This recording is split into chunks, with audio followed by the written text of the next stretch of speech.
নমস্কার, আপনাদের সবাইকে আন্তরিক স্বাগত জানাই বিজ্ঞানের আলোয় সনাতন জ্যোতিষ শীর্ষক প্র্যাকটিক্যালি জ্যোতিষ সম্পর্কিত অনুষ্ঠান। এবার আপনি ভাবতে পারেন যে আমাদের এই প্রোগ্রামের আজকের গুরুত্বটা কি। আপনারা গতকাল লাইভ অনুষ্ঠান দেখেছেন, আজকেও আপনাদেরকে বলি এটা আপনাদের আকাঙ্ক্ষার লাইভ, মানে আপনাদের ইচ্ছা পছন্দের লাইভ। দেখুন, বছর শেষ হয়ে একটা নতুন বছর শুরু হয়েছে। আমি বহু অনুষ্ঠানে বলেছি যে মানুষের এই যে জীবদ্দশার মধ্যেই মানুষকে কিছু না কিছু করতে হবে, এবং তার জন্য দরকার হচ্ছে ছোট থেকে তার ভিতটাকে তৈরি করা, একাডেমিক সেক্টরটা স্ট্রং করা। তবে ওই মানে যেটা আমাদের মানে পার্টিকুলার বলতে গেলে বলতে হয় যে একজন ছেলে বা একজন মেয়ে, অর্থাৎ একজন ছাত্রী বা একজন ছাত্র যদি কখনো বাবা মায়ের স্বপ্ন পূরণের আয়না হয়, তাহলে কিন্তু কখনোই সে স্বাধীনভাবে তার জীবনের লক্ষ্যে পৌঁছতে পারবে না। এটা একদম চিরন্তন সত্য। একটু চোখ বন্ধ করে নিজের কাছে নিজে প্রশ্ন করে দেখুন যে আপনি কখনো আপনার পছন্দ, ইচ্ছে বা অপূর্ণ স্বপ্নকে আপনার সন্তানের উপর চাপিয়ে দেওয়ার চেষ্টা করছেন না তো? আপনি কখনো তাকে কাউন্সেলিং করার থেকে বিরত নেই তো? আপনি তার মনের কথাটা জিজ্ঞেস করা বা তার অ্যাস্ট্রোলজিক্যাল হরোস্কোপ কি বলছে, তার গ্রহ নক্ষত্র জন্মসূত্রে যা তার প্রাপ্ত, সেগুলো কোন জিনিসটাকে রিদম করছে, তার অ্যাকচুয়ালি রেসপন্স কোন জায়গায়, সেগুলো আপনি জানার চেষ্টা করেছেন কি? যদি না করে থাকেন তাহলে আমার মনে হয় যে আমাদের এই অনুষ্ঠান এক এবং অন্যতম। পাশাপাশি আমরা তিথি নিয়ে আলোচনা করি, যা হয়তোবা সারা পশ্চিমবঙ্গের অন্য কোনো টিভি চ্যানেলে কোথাও কোনো দিন কোনো জায়গায় হয়নি, আগামী দিনেও হবে না। কারণ এর জন্য জ্ঞান গভীরতায় যাওয়া দরকার। আমি সেটাই বলছি যে ইন দ্য বেসিক চ্যাপ্টার থেকে আপনাকে সেই জায়গাটা সম্পর্কে জানতে হবে। তো আসুন, আমি আন্তরিক স্বাগত জানাই। আমাদের সঙ্গে উপস্থিত রয়েছেন আমার অত্যন্ত প্রিয় মানুষ এবং আমার মনে হয় একজন অত্যন্ত স্বনামধন্য সুশিক্ষিত একজন কাউন্সিলর এবং অ্যাস্ট্রোলজার, বেদাচার্যদা। আন্তরিক স্বাগত জানাই বেদাচার্যদাকে অনুষ্ঠানে। আমি অ্যাকচুয়ালি বারবারই, এটা আমার ভুল বা ত্রুটি বলতে পারেন, আপনার 25 মিনিটের একদম ধরাবাঁধা সময়ের মধ্যে অনেকটা সময় ইন্ট্রোডাকশন নিয়ে নিই, বাট তারপরে আমি নিজের কাছে বলি যে আমার কিছু বলা হলো না, কারণ কি আমরা আপনার থেকে শুনি, মানে এই যে আমি চুপ করবো আর হয়তো একদম 25 মিনিটের শেষ মিনিট অবধি আপনাকে শুনবো, সেটা তো আছেই। তবে ঠিকই বলেছো, তবে ছন্দটা খুব দরকার। তো কারণ তুমিও হয়তো আমাকে আটকাও না তার কোনো কোথাও আমার না, যদি আমার যাতে ছন্দ পতন না হয়। ঠিক ঠিক এক্স্যাক্টলি। ওপারে যারা বসে আছেন, যারা আমার কাছে আসবেন ভাবছেন, যারা তাদের বাচ্চাকে নিয়ে হয়তো খুব চিন্তিত, যারা তাদের বাচ্চাকে নিয়ে খুব সিরিয়াস, যারা তাদের লাইফটাকে একটা জায়গায়, সুন্দর জায়গায় দেখতে চায়, তবে সবার আগে যেটা দরকার সেটা হচ্ছে স্বাধীনতা দিতে হবে। স্বাধীনতা না দিলে কি হবে, একটা বাচ্চা বলুন, সে সন্তান, সে স্বাধীনতা সব জায়গায় দরকার। স্বাধীনতা বাচ্চার ক্ষেত্রে দরকার, বা আমার সম্পর্কের মধ্যে দরকার, বন্ধুবান্ধবের সম্পর্কের মধ্যে দরকার, প্রত্যেকটা ক্ষেত্রে একটা স্বাধীনতার দরকার হচ্ছে। তার কারণ স্বাধীনতা যখন থাকবে তখন না গ্রুমিং পার্টটা খুব ভালো করে উঠে আসে। এটা অ্যাস্ট্রোলজির একটা পার্ট। আজকে আমরা অনেককে যেমন দেখি যে অনেকে যেমন বলে যে দাদা এদের জীবন তো কোনোদিন খারাপ হয় না। আমি ধরে নিলাম অমিতাভ বচ্চন, শাহরুখ খান, উত্তম কুমার, প্রসেনজিৎ, এদের জীবন তো এরা তো একটা স্ট্যাচারেই রয়েছে। কিন্তু যদি আপনারা খুব নিরিখে গিয়ে, যদি গভীরে গিয়ে একটু ভাবেন, তাহলে দেখবেন এরা হয়তো এক সময় প্রচুর সিনেমা করেছে, কিন্তু এখনও পর্যন্ত এরা মিডিয়ার আলোর প্রচারে রয়েছে, কিন্তু সিনেমা হয়তো খুব কম, এবং যদিও বা করে সেটা হয়তো বক্স অফিসে হিট করে না। কিন্তু তারা কিন্তু শিরোনামে রয়েছে এবং তারা কিন্তু শীর্ষস্থান হোল্ড করে রেখেছে। তার মানে প্ল্যানিংটা কোথাও না কোথাও তাদের আছে, যে তারাও জানে। কারণ একটা মানুষের দীর্ঘ ভালো জীবন এটা যেতে পারে, এটা হতে পারে না। সচিন তেন্ডুলকার আজও খেলবে, এটা হতে পারে না। এটা তো বাস্তব। অমিতাভ বচ্চন জাঞ্জির, দিবার এগুলো যা করেছেন, তার পরবর্তীকালে তাকে মানে বাড়ি নিলামে যাওয়ার মতো অবস্থা হয়েছিল। তাহলে প্ল্যানিংটা কোথাও না কোথাও চেঞ্জ হচ্ছে। আজকে গাভাস্কর যখন খেলতেন তিনি তো ভালো ব্যাটসম্যান হিসেবে খেলতেন, তারপরে তিনি যখন ক্রিকেট থেকে রিটায়ার করলেন তিনি কিন্তু আরেকটা স্টেজ বেছে নিলেন, সেটা হচ্ছে কি কমেন্ট্রেটর হিসেবে। তো তার মানে কি, আমাকে এই যে প্ল্যানিং, তার মানে এই প্ল্যানিং করতে, তার মানে উনি কমেন্ট্রেটর তো আর আরামসে হয়ে যায়নি, এর জন্য ওনাকে অনুশীলন করতে হয়েছে। তো সেই অনুশীলনের পার্টটা যেমন উনি শিখেছেন, আমাদের কর্তব্য হচ্ছে একজন অ্যাস্ট্রোলজারের কাছে গিয়ে সেই অনুশীলনের পার্টগুলোকে ঝালাই করা। দাদা কোন কোন দিক ফ্লারিশ করছে, আমি গতদিন বলেছি এই সপ্তাহে 3খানা প্রোগ্রাম আমি উপহার দিলাম সবাইকে। আজকে রাত্রি 11:35-এ আবারও হয়তো আসবো, কারণ আমি কালকে কথা দিয়েছি সেটা চেষ্টা করবো রাখার, কারণ চেম্বার আছে, চেম্বার থেকে ফিরে যদি আমি ক্লান্ত না থাকি আসবো। কিন্তু ঘটনা হচ্ছে সেই প্ল্যানিংটাকে আমাকে কোথাও না কোথাও বাস্তবায়িত করতে হবে। তার কারণ প্ল্যানিং ছাড়া মানুষের জীবনে কিছু হয় না।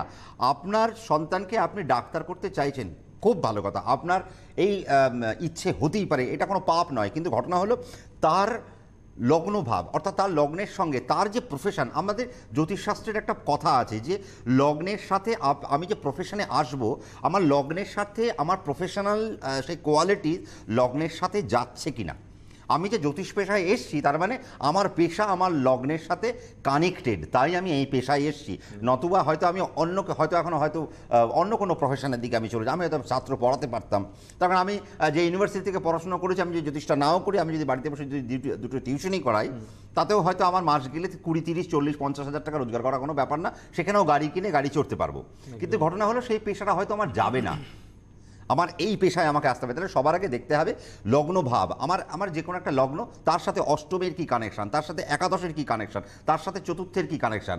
কেউ রাইটার হতে চান, আমি ধরে নিলাম কেউ রাইটার হবেন, তাহলে তৃতীয় তার লগ্নের সাথে লগ্নের সাপেক্ষে তৃতীয়ের কি কানেকশান তৈরি হচ্ছে, এই কানেকশানগুলোকে দেখে নিতে হবে। যারা অভিনয় করেন, তাহলে অভিনয় জগৎটা কোথা থেকে আসে? অভিনয় জগৎটাকে দেখে শুধুই কি শুক্র? আমি অনেককে দেখেছি বোকা বোকা কথা বলতে, দেবাশিস, শুক্র নাকি শুধু বিনোদন দেখে, বাট শুক্র বাদ দিয়ে কি আর কেউ বিনোদন দেখে না? 4, 7, 11 এবং 10 এই কানেকশনটা যদি না থাকে, তো তুমি বিনোদনের জগতে তুমি হিট হবে কি করে? আরেকটা কথা আমি বলি, যারা যারা যারা স্পোর্টসে রয়েছে, অনেকে স্পোর্টসে রয়েছে, যারা কেউ ক্রিকেট খেলে, কেউ হয়তো অ্যাথলেটে রয়েছে, কেউ হয়তো জিমন্যাস্টিকে রয়েছে, যে ফুটবলে রয়েছে, হকিতে রয়েছে, কিন্তু দেখতে হবে আপনার জন্মছকে মঙ্গলের পজিশনিংটা কতটা হাই। তার কারণ একজন স্পোর্টসম্যানের সবার আগে দরকার, আমরা কোর্টনি ওয়ালশকে দেখেছি, যখন আমরা ওয়েস্ট ইন্ডিজের, তিনি যখন ফাস্ট বোলার ছিলেন, তিনি যখন মাঠে নামতেন, তার বোলিংয়ের অ্যাগ্রেশন মারাত্মক, কিন্তু বল চোখে দেখা যেত না, মানে মুখের রিঅ্যাকশনও একদম অদ্ভুত। বিনোদ কাম্বলিকে তিনি অনেকবার আউট করেছেন, কিন্তু ঘটনা হলো অ্যাজ এ পার্সন তিনি কিন্তু প্রচণ্ড শান্ত, কিন্তু তার স্পোর্টসম্যান স্পিরিট তিনি যখন মাঠে নামেন, তখন তিনি অনেক অ্যাগ্রেসিভ। তাই এই অ্যাগ্রেসিভ তার মানে ফোর্থ, তার মানে আপনার মঙ্গল, এই যে আমরা বলি যে মঙ্গল চতুর্থে থাকলে মাঙ্গলিক দোষ হয়, মঙ্গল অষ্টমে থাকলে মাঙ্গলিক দোষ হয়, মঙ্গল লগ্নে থাকলে মাঙ্গলিক দোষ হয়। বাট আপনি দেখে নিন এই সমস্ত প্লেয়ারদের আপনি মানে একটু জন্মছকটা যদি আপনারা ভালো করে দেখবেন, মঙ্গল হয় লগ্নে কানেক্টেড, মঙ্গল হয় চতুর্থে কানেক্টেড, নয় মঙ্গল 6 বা 8-এ কানেক্টেড। দেখবেন এরা, এই যদি আপনি আপনার সন্তানকে টেবিল টেনিস খেলাতে চাইছেন, আপনি হয়তো তাকে লন টেনিসে খেলাতে চাইছেন, আপনি হয়তো তাকে একজন ভালো ক্রিকেটার করতে চাইছেন, কিভাবে তার হবে? তার মানে মঙ্গলকে ভালো জায়গায় প্লেসমেন্ট পেতে হবে। আমি দেখেছি মঙ্গল নিচস্থ থাকা সত্ত্বেও একজন প্লেয়ার কিন্তু অনেক হায়ার অল্টিটিউডে পৌঁছে গেছে। কেন? তার মানে মঙ্গল শুভ নক্ষত্র পেয়েছে। তাহলে আসে কোথায়? আমাদের জ্যোতিষশাস্ত্রের মধ্যে নাক্ষত্রিক জ্যোতিষটাও আসে। কথা প্রচুর জ্যোতিষশাস্ত্রের মধ্যে। আপনি যদি আমাকে বলতে বলেন, আমি হয়তো আজকে সারাদিন লেগে যাবে, আপনাদেরকে বলে যাবো, তাও শেষ হবে না। কিন্তু ঘটনা হচ্ছে কানেকশানগুলোকে আমাকে তুলে আনতে হবে, কানেকশানগুলোকে দেখতে হবে।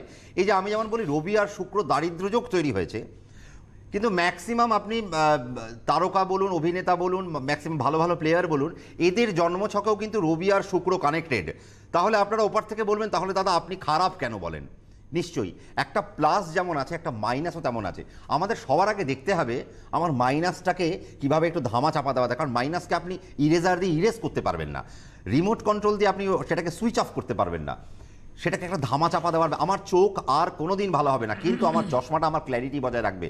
তো সেই জায়গায় কাউন্সিলিং বা রেমেডিয়াল সাপোর্ট হচ্ছে কি, সেই ক্ল্যারিটি বজায় রাখার একটা মাধ্যম। তাহলে রবি শুক্র যেমন ভালো, তার একটা নেগেটিভ অ্যাসপেক্ট আছে। অর্থাৎ ওই রবীন্দ্রনাথ ঠাকুরের মানে যেখানে দেখিবে ছাই উড়াইয়া দেখো তাই, পাইলেও পাইতে পারো অমূল্য রতন। তার কারণ কি, ছাইটা নেগেটিভ, কিন্তু তার মধ্যে একটা পজিটিভ আছে। ঠিক এই জায়গাটা আমার ধরানোর দরকার। আজকে আপনারা যারা আমার কাছে আসবেন, আমার কাছে কেন, পৃথিবীর যার কাছে যান না কেন, প্রথমত সবাইকে আগে নিজেকে জানতে শিখুন, নিজের কোয়ালিটিকে ইনহেরিট করতে শিখুন, নিজের কোয়ালিটিকে জাজ করুন, ভেতর থেকে বার করুন আপনার ভেতরে ভগবান কি দিয়ে পাঠিয়েছে, সেটাকে যখন তুলে আনবেন, দেখবেন আপনি দেশ ও দশের মধ্যে একটা জায়গা পাবেন। আপনাকে পড়াশোনা করে বড় হতে হবে এমন কোনো, আমি দেখেছি অনেক মূর্খ লোক যারা পড়াশোনা হয়তো টিপচাপ দেয়, কিন্তু তারা হয়তো বিরাট বড় বাড়ি, তাদের ব্যাংক ব্যালেন্স অনেক। কেন? তাদের প্ল্যানিং খুব সুন্দর। একদমই, মানে রবি শুক্র দারিদ্র্য যোগে দেখা যাচ্ছে সে বিরাট বড় অভিনেতা, তার ব্যক্তিগত জীবনে হয়তো ল্যাক থাকতে পারে, মানে অভাব থাকতে পারে, রবি শুক্র দারিদ্র্য যোগ। বেশ, এবং এরকম আমরা বহু ক্যারেক্টার দেখেছি যাদের কিন্তু ব্যক্তিগত জীবনের ক্ষেত্রে তারা বড্ড বেশি একা। আসছি আলোচনায়, কিন্তু তার আগে একজন ফোনে রয়েছেন। কে আছেন? হ্যালো। হ্যালো, হ্যাঁ নমস্কার, স্বাগত। বলুন দিদি, কে বলছেন? আপনাদের দুজনকে নমস্কার। নমস্কার দিদি ভাই, আপনাকেও বলুন। আমি দীঘা থেকে বলছি। দীঘা থেকে? ভালো লাগছে শুনতে। হ্যাঁ, দাদার অনুষ্ঠান খুবই ভালো লাগে। দিদি আরেকটু জোরে বলবেন। হ্যাঁ, আমি দীঘা থেকে বলছি, আমার ছেলে সম্পর্কে একটু জানতে। আচ্ছা, ঠিক আছে। ছেলের জন্ম তারিখ বলুন। 1991 9 নভেম্বর। 1991 9 নভেম্বর। 9 নভেম্বর 1991। 1991। টাইম বলুন। সকালবেলা 5:19 পূর্ব মেদিনীপুরে জন্ম। সকালবেলা 5:19 পূর্ব মেদিনীপুর। কি বার ছিল দিদি ভাই এটা? কি বললেন স্যার? কি কি বার বার ছিল? কোন বারে জন্ম? শনিবার। শনিবার দিন, ঠিক। 5:19 তুলা লগ্ন, বৃশ্চিক রাশি, জ্যেষ্ঠা নক্ষত্রে জন্ম। কিন্তু জ্যেষ্ঠা নক্ষত্রে যাওয়ার আগে আপনাকে ইংরেজি নববর্ষের মানে শুভ নববর্ষ জানালাম। হ্যাপি নিউ ইয়ার আপনাদের প্রত্যেকে। হ্যাপি নিউ ইয়ার আপনাদের দুজনকে। হ্যাঁ, ভালো কাটুক, এটা আমি সবসময়ের জন্য চেষ্টা করব। আর যেহেতু বৃশ্চিক রাশি কেন ভালো কাটুক বললাম, তার কারণ এই মুহূর্তে বৃশ্চিক রাশির উপর বৃহস্পতির দৃষ্টি পড়ে রয়েছে। এখন বৃষ রাশি, বৃশ্চিক রাশি, কর্কট রাশি, মীন রাশি, এদের উপর বৃহস্পতির একটা দৃষ্টি পড়ে রয়েছে। কিন্তু তথাপি আমি বলবো মানসিক উত্তেজনা, মানসিক টেনশন কিন্তু কমবে না। বৃষ রাশির ক্ষেত্রে তো মানসিক টেনশন কমবে নাই, তার কারণ হচ্ছে অষ্টমপতির কানেকশন পড়ে রয়েছে। বৃশ্চিক রাশির ক্ষেত্রে, কর্কট রাশির ক্ষেত্রেও ঠিক তাই, মানসিক টেনশন কিন্তু কমলো না। তার কারণ কি? ষষ্ঠপতির দৃষ্টি পড়ে রয়েছে। তেমনি বৃশ্চিক রাশির ক্ষেত্রেও কিন্তু মানসিক টেনশন কমলো না, তার কারণ রাশির দ্বিতীয় পতি, যে নাকি মারকপতি, সে রাশিতে এসে যুক্ত হয়ে বসে রইল। শুধুমাত্র বেশি ভালো শুভত্বের মধ্যে দিয়ে চলে যাবে কারা? তিনি হলেন মীন রাশি। অর্থাৎ যার লগ্ন, যার মানে রাশির অধিপতি এবং রাশির থেকে দশমাধিপতি, সে এখন রাশির মধ্যে দৃষ্টি দিয়ে। তাহলে আপনার সন্তানের এই মুহূর্তে সময় ভালো, কিন্তু প্রচণ্ড টেনশনের সময়।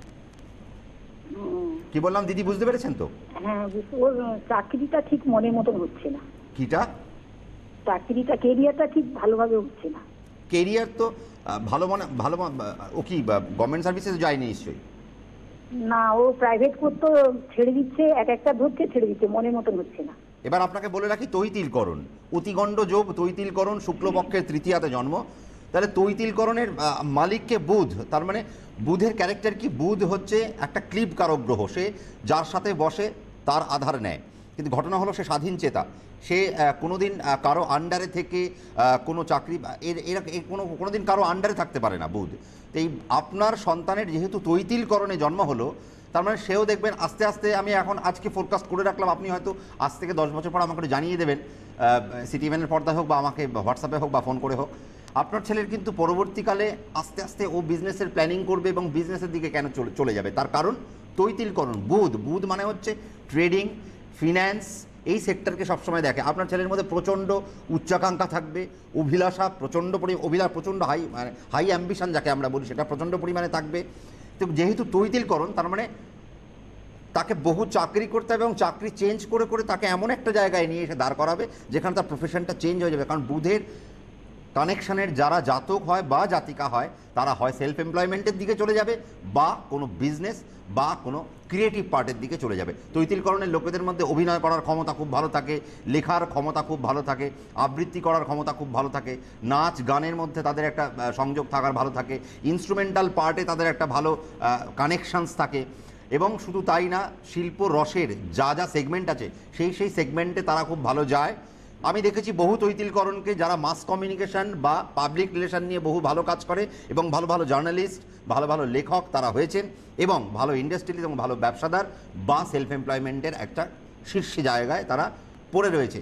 এই জায়গাগুলোকে যদি এখন থেকে ধরতে পারেন তাহলে ভালো, কিন্তু মাথায় রাখতে হবে গণ্ডযোগ। শুধু গণ্ডযোগ না, অতি গণ্ডযোগ, মানে অতিরিক্ত গণ্ডগোলের যোগে তিনি জন্মগ্রহণ করেছেন।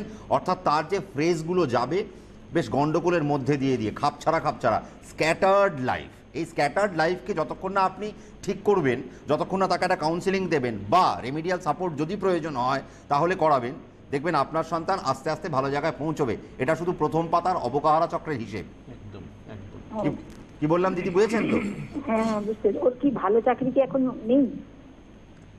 সারা জীবনেও নেই। আমি ওই কথাটাই বললাম। সেটাই তো বললাম। তার কারণ হচ্ছে তৈতিলকরণের লোকেদের চট করে এরা, আমি কি বললাম, এরা তো কারো আন্ডারে থাকতে পারবে না। তো এরা তো স্বাধীন চেতা, এদের মনটা তো এদের মনটা খোলা, প্রস্ফুটিত। এরা কোনোদিন ওই কারো আন্ডারে থেকে মানে আরেকজন আমাকে তাবেদারি করবে, আমাকে তার মাথায় অয়েলিং করে চলতে হবে, পারবে না তো তৈতিলকরণের লোকরা। এরা কোনোদিন অয়েলিং করে চলতে পারে না। কি বলছেন দিদি?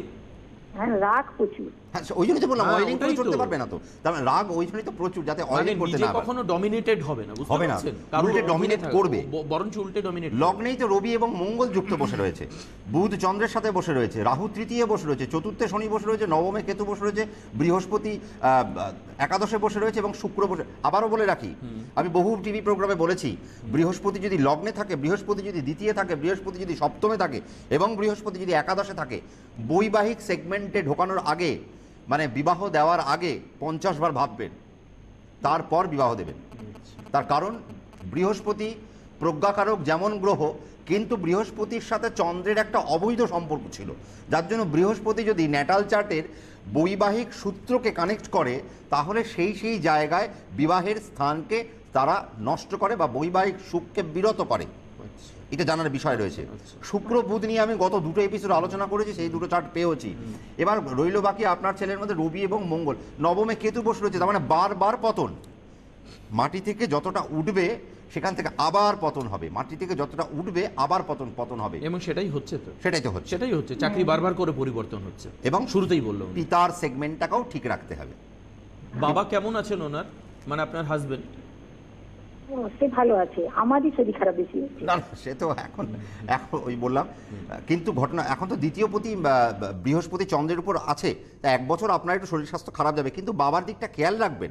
কারণ আমি বারবার বলি, খারাপ সময় আপনাদেরকে বার্তা দিয়ে আসবে না, হোয়াটসঅ্যাপে বা ইমেলে বা মেসেঞ্জারে পাঠাবে না যে আই এম কামিং, এটা আসবে না। তো ঘটনা হচ্ছে, রবি মঙ্গলের সাথে বসে রয়েছে, ডেফিনেটলি ছেলেটার জেদ বেশি, অত্যন্ত তেজ বেশি এবং হঠকারী সিদ্ধান্ত নেওয়ার একটা প্রবণতা নিশ্চয়ই থাকবে। বুধ যেহেতু চন্দ্রের সাথে বসে রইল, দ্বিতীয় চন্দ্র দেখতে সুন্দর হবে, গান গাইবে, অমুক তমুক অনেক কিছু শিল্পকলার মধ্যে তার জড়িয়ে থাকার একটা ব্যাপার থাকবে।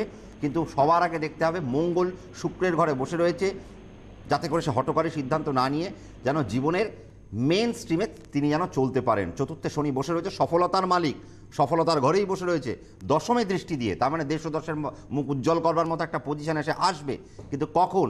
যখন সে সঠিক পথে হাঁটবে। এখন আপনার সন্তান তো সঠিক পথে নেই। বাহ, একদম খুব পরিষ্কার এবং সুন্দর একটা প্রেডিকশন। মানে না, এটা যার পরিষ্কার কথা। ক্রিয়েটিভ ডোমেনের মধ্যে হওয়া উচিত সে উচিত। করছে চাকরি, এবং মানে অ্যাজ ইউজুয়াল যেটা ছকে বলছে ঠিক সেটাই হচ্ছে, কারণ ও চাকরিতে মানে সন্তুষ্ট হচ্ছে না না। আর কি, ওর স্যাটিসফ্যাকশনই নেই। নেই। বরঞ্চ বেদাচার্যদের যেটা বলছেন এটা বেটার, ও যদি চাকরি থেকে বেরিয়ে এসে নিজের ক্রিয়েটিভ ডোমেনের মধ্যে এমন কিছু ইমপ্লিমেন্টেশন করতে পারে যার থেকে নিজে, মানে ইভেন হয়তো ব্যবসাও হতে পারে হয়তো। হ্যাঁ, তার কারণ দেখো, এবার তো দেখো, লগ্নপতি স্বয়ং সে তো নিচস্থ, তার মানে লগ্নপতি মানে আমার যে দেহের ভাব, দেহের যে ভাবপতি, সেই তো নিচস্থ। তার মানে আমি যে কাজটা করব, সেই কাজটা যে মানুষের কাছে সেটা মন্ত্রমুগ্ধ হবে বা সেটা যে মানুষের কাছে অ্যাকসেপ্টেড হবে, এই জায়গাটা তো নয়। তার কারণ লগ্নপতি নিচস্থ, তার মানে আমাকে যে কাজটা করতে হবে, তুমি যে কাজটা করবে 10 ঘন্টায়, আমাকে সেই কাজটা করতে হবে 20 ঘন্টায়। তার কারণ আমার লগ্নপতি নিচস্থ, তোমার লগ্নপতি অনেক সাপোর্টিভ। আচ্ছা, তাহলে সেই জায়গায় প্রতিকার প্রতিবিধানের অনেক রকম পার্ট থাকে, সেগুলো যতক্ষণ না হবে ততক্ষণ পর্যন্ত দেবাশিস কোনো উপায় নেই। আজকে আমি ওই জন্য বারবার বলি, ক্যারেক্টারকে জানতে হবে। তৈতিলকরণের জাতক জাতিকারা স্বাভাবিকভাবে, আমি আবারও বলি, এদের ম্যারিড লাইফ ভীষণ খারাপ তৈতিলকরণের লোকেদের, কিন্তু এরা খবরের কাগজের শিরোনামে থাকার মতো ব্যক্তি, এরা আর 5 জনের আদর্শ হবার মতো ব্যক্তি। সেই জায়গাকে যতক্ষণ আমি চিনব, জোর করে ডাক্তার ইঞ্জিনিয়ার করে লাভ নেই, তাকে তার জায়গায় ছাড়তে হবে। এনার ছেলের মধ্যে অনেক কোয়ালিটি আছে, শুধু সেই কোয়ালিটিটাকে ইনহেরিট করেনি, সেই কোয়ালিটিটাকে খুঁজতেই পারেনি। যদি খুঁজতে পারতেন, অতিগণ্ড যোগের প্রতিকার, চরণের প্রতিকার, এগুলো যদি ঠিকঠাক মতো করতেন, আমার মনে হয় উনি আজকে এখানে ফোনই করতেন এই না, কনফিউশনের মধ্যে এই কনফিউশনের মধ্যে থাকতেন না। আবার দেখো, তৈতিলকরণের লোকেরা তারা কিন্তু ভীষণ ট্যালেন্টেড হয়। আমি দেখেছি ম্যাক্সিমাম তৈতিলকরণের লোকেরা, এরা পিএইচডি, এরা রিসার্চমূলক কাজের মধ্যে নিজেদেরকে নিযুক্ত রেখে তারপরে ফিরে এসে নিজেদের সেলফ এমপ্লয়মেন্টের জায়গাটাকে সুন্দর করে গুছিয়ে নেয়। এটাকে দেখতে হবে, জিনিয়াস হয় এরা। বুধের করণ তো, এরা ভালো অ্যাস্ট্রোলজার হবে, এরা ভালো লেখক হবে, এরা ভালো প্রেসের লাইনে থাকবে, মিডিয়া ওরিয়েন্টেড, মিডিয়া সায়েন্স, তারপর তোমার এই যে বলো যারা অ্যাসিস্ট্যান্ট ডিরেক্টর, ফিল্ম ডিরেক্টর, এরকম ধরনের পেশা হচ্ছে এদের জন্য সবচেয়ে বেস্ট পেশা। তো এগুলো হিসেব করতে হবে। দেখো, আমি কি বললাম, কানেকশন প্রচুর, এই সেই কানেকশনগুলোকে ধরতে হবে। তবে সবার আগে বলে কৃষ্ণনগর বহরমপুর মনে হয় বুকিং শেষ, আর দুর্গাপুরও তাই অবস্থা, বর্ধমানও তাই অবস্থা, শিলিগুড়ি আর কুচবিহার মনে হয় আছে। শিলিগুড়ি কুচবিহারের বুকিং এখনো শেষ হয়নি, সেখানে আপনারা ফোন করতে পারেন। আর নেক্সট আরেকটা যেটা কালকেও যেটা অ্যানাউন্স করছি, সেটা আজকে আরেকবার বলে দেবো। মানে অ্যাকচুয়ালি প্রবলেমটা কি হয় যে 11 তারিখ, আজকে 11 তারিখে আমি অ্যানাউন্সমেন্ট করার আগেও 5 বার জিজ্ঞেস করিনি, বা ভাবি যে মানে আগামী 5-10 দিনের মধ্যে চেম্বারে কোথাও বুকিং নেওয়া হবে কিনা আদতেও। তবে অবশ্যই আপনারা নক করে একবার নেবেন।